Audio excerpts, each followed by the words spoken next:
Hello, Dawgpound South campers. This is the Cleveland Browns Dawgpound South podcast, part of the Fanatical Elves Network, part of the Fans First Sports Network. I'm your host, Steve Gill. Well, that was an interesting night. Let's just start with before the draft even started, the Browns cleared out some of their day 3 picks, got rid of that 7th rounder, got rid of a couple 6 rounders, and picked up a 5th. They didn't have a 5th, so that makes perfect sense. Andrew Berry doesn't like those late round picks, so boom. Okay, good. Now they got a 5th rounder. So then the big trade with Jacksonville, apparently it's been in the works for a while. That's why it was leaked earlier. That's why people started talking about it. The amazing thing is they've got, I think what clinched it for the Browns was a 1st round pick next year. But still, that's not bad. I have no problem with them trading down from 2 to 5 because of what they got. Now, a lot of people are upset about the draft pick. Well, they were terrible against the run last year. Terrible. They allowed like 130 rushing yards per game. How many rushing touchdowns? I know it was over 20, 22, 23, 24, something like that.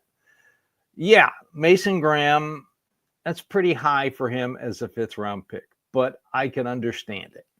I really can. Myles Garrett wanted him. Jim Schwartz wanted him. Let's take care of stopping the run. I like what they've done so far on the defensive line. They might add another pass rusher.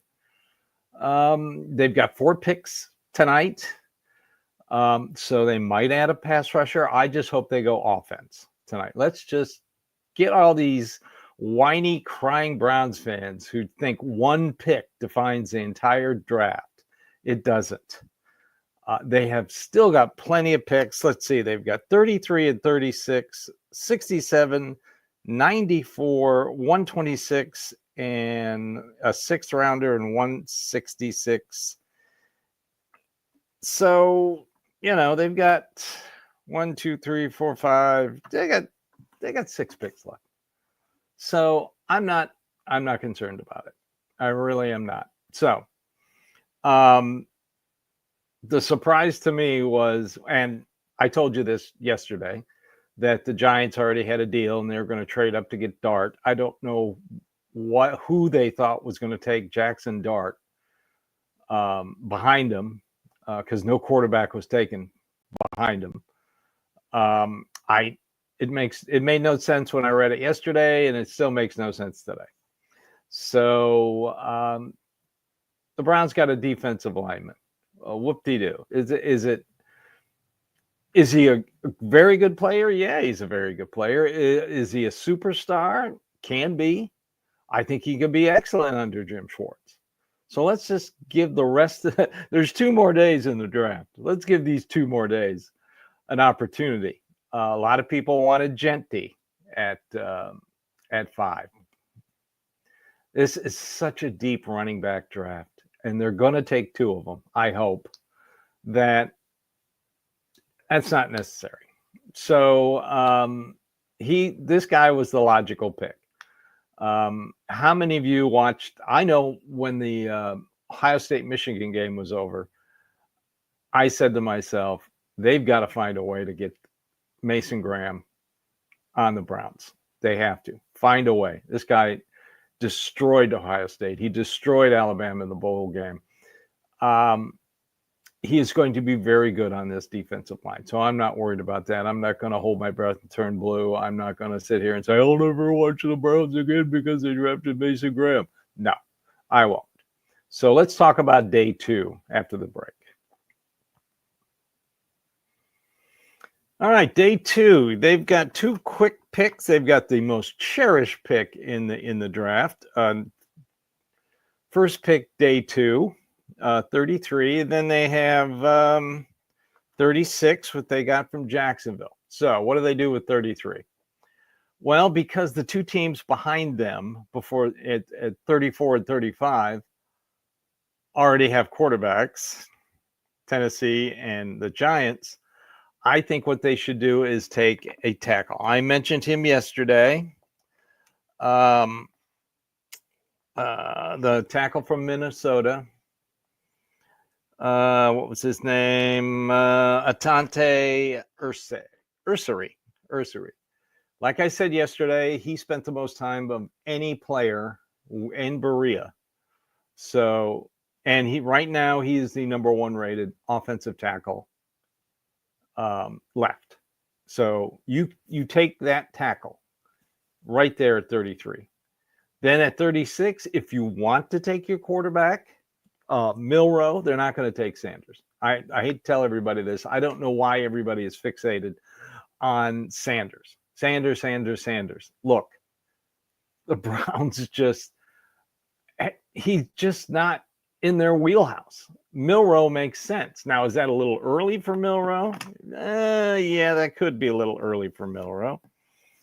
But it depends on who else is on the board right there. I mean, if Caleb Johnson's on the board, or one of the 2 Ohio State running backs are on the board, you got to seriously think about taking Quinshon Johnson or Travion Henderson. You have to think about it. This is going to be offense day.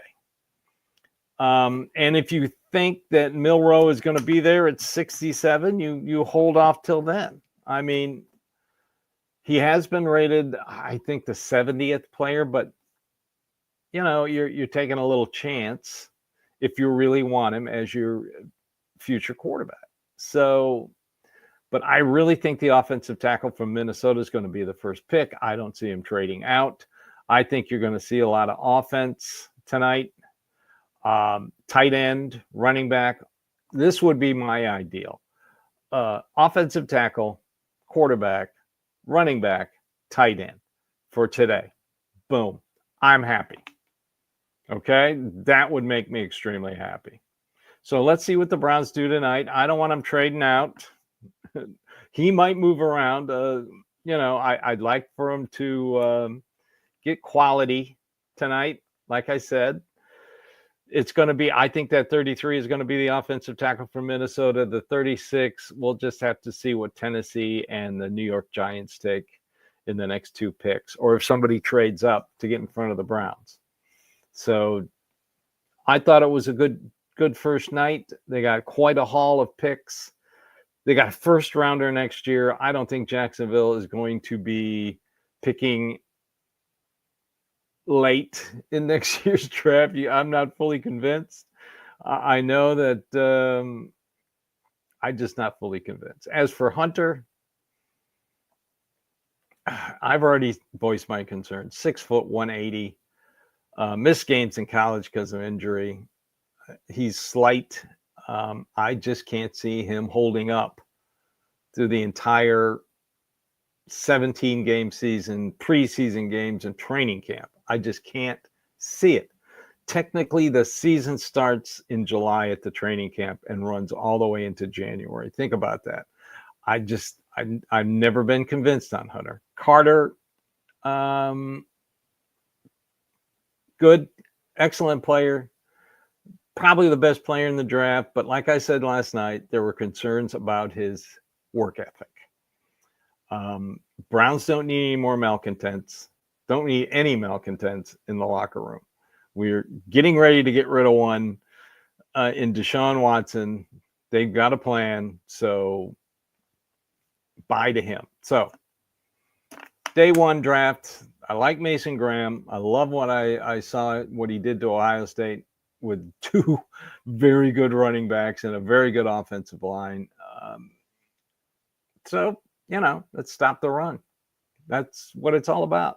I've been preaching this since the season's over.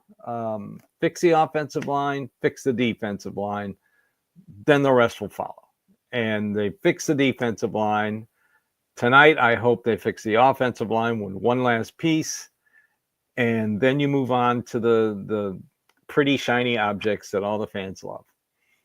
But it's always about the trenches. So everybody, enjoy the draft tonight. This is the Cleveland Browns Dawgpound South podcast, part of the Fanatical Elves Network, part of the Fans First Sports Network. And as I always say, and we thank you for listening, watching, following, and especially subscribing. Everybody enjoy day 2 of the draft. And as always, go Browns.